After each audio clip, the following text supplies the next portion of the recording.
Hello, everyone. My name is AP the Weird One, and welcome back to Kamen Rider Zeztz, Episode 4, Case Rob. Uh, Another two-parter episode series. We got out of the prologue, now we're into the main meat of the action. The world is susceptible to more nightmares. Nox can infect more people due to whatever powers he has, or wherever the side of the world he is. And we got our first case. And the first, how this one starts basically is, our man, Agent 7, or Yozuru, or Baku, he enters a dream, he enters another person's dream, it's a church setting, he thinks it's one person, but then it turns out at the very end, it's a different person, so there's a lot of more mystery, and a proper detective series. Got a little bit of going on that. Though I do kind of wish maybe not every episode, every dream was a two-parter, or even potentially a three-parter. I would like maybe some of them to be wrapped up in one episode. Hopefully, not the end of the world if it doesn't, but it would be nice to have a mono episode for a dream sometimes. Anyway, this episode overall, it was very gorgeous. I absolutely loved it. Even with the 3D crows, it looked very good. Though I do have one minor complaint, which is, we'll discuss in a little bit. Now, we basically do have a bit of a recap, who Baku is and his mission. He's got to find the mind's door and then stop the nightmare. It still confused me at the very beginning, what's the point of finding the mind's door? But then by the preview for the next episode, I'm like, okay, you got to find the mind's door to figure out where the overall, what their ultimate nightmare is, what's the dream scenario basically, and if you can do that, you can solve it. It was kind of a little bit prevalent in the past couple episodes, but this one I think is a little bit more solid. I think we're going to be able to prevent it from happening, I guess.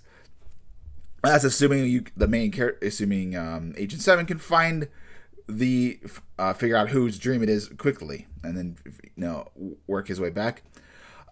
My one complaint in terms of visuals comes when Nox makes an appearance at the church, and he kind of steps up onto the steps. When I watched it last night because I'm recording this on Sunday, it was kind of a bit difficult to see that he was walking up the steps a little bit, just the white on white. So it maybe would be nice if Nox changes out for a little bit, or maybe brought some more visual cues to that he was walking up steps, if you have white on white action. I don't know. Something a little bit better visual. But other than that, that's fine. Our big monster is kind of like a crow bird-like man. He looks very good in this opening, in the beginning, and then he kind of fizzles out a little bit as we get to know him. He's still a very ugly bastard creature. Don't get me wrong, but he just didn't seem as impressive as in the beginning with the glowing red eyes. He looks kind of more like a Power Rangers Tengu. I don't know.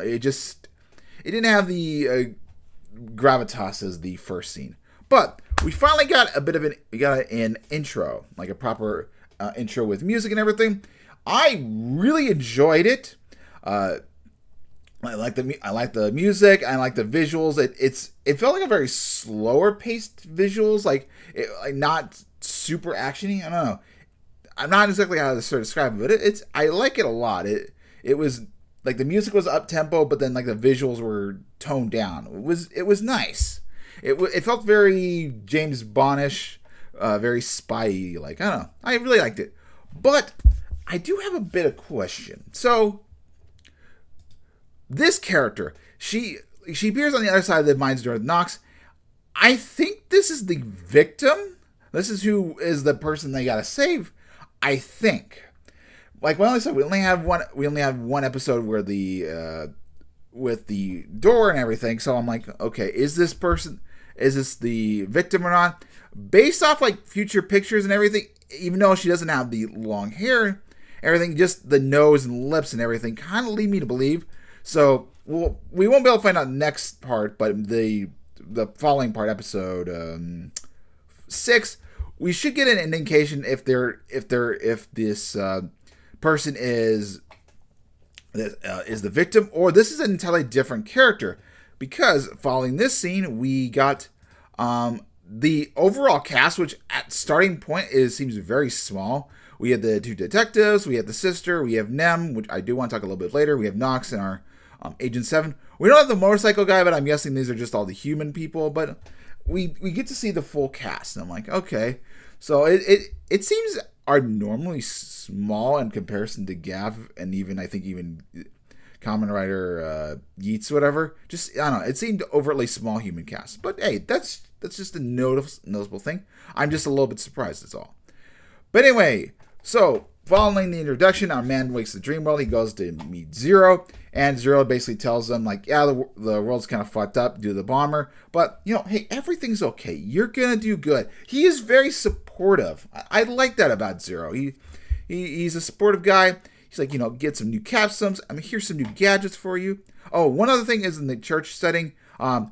Something I'm curious if this will happen in the future, but he can activate his capsules without transforming and use their powers. I'm wondering if this is going to be something for the finale where he's going to be able to just use all the abilities.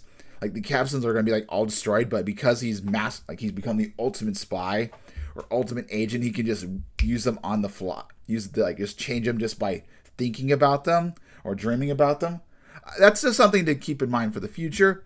Hopefully it does happen. It just reminds me of Ultimate Ben 10, where you can basically kind of flip-flop between the different aliens in his human form. Just something to keep in mind in the future. I'm kind of hoping he can do that, because that would seem like the ultimate reward. Just all those capsules get destroyed, and it's like, you know what? I don't need them. I have them all in my heart or all in my brain, all in my dreams. I make them be my reality. That's wishful thinking on my part, but we'll see. Anyway, continuing, he got some couple of gadgets. He's got a motion sensor, a spy camera, and then this is a ID with a visual. This, I'm not sure how this works, how this is going to work. This is a little bit confusing. It's an ID with a visor. I guess maybe it can just create any ID and then you can just show it to people and get in. Maybe. I'm not 100% sure. We don't see it in this episode. I thought we saw it, but then we just see his phone that just records what he believed is the actual dreamer, the bride's best friend, a childhood friend, but it's, as we figure out, it's not the case.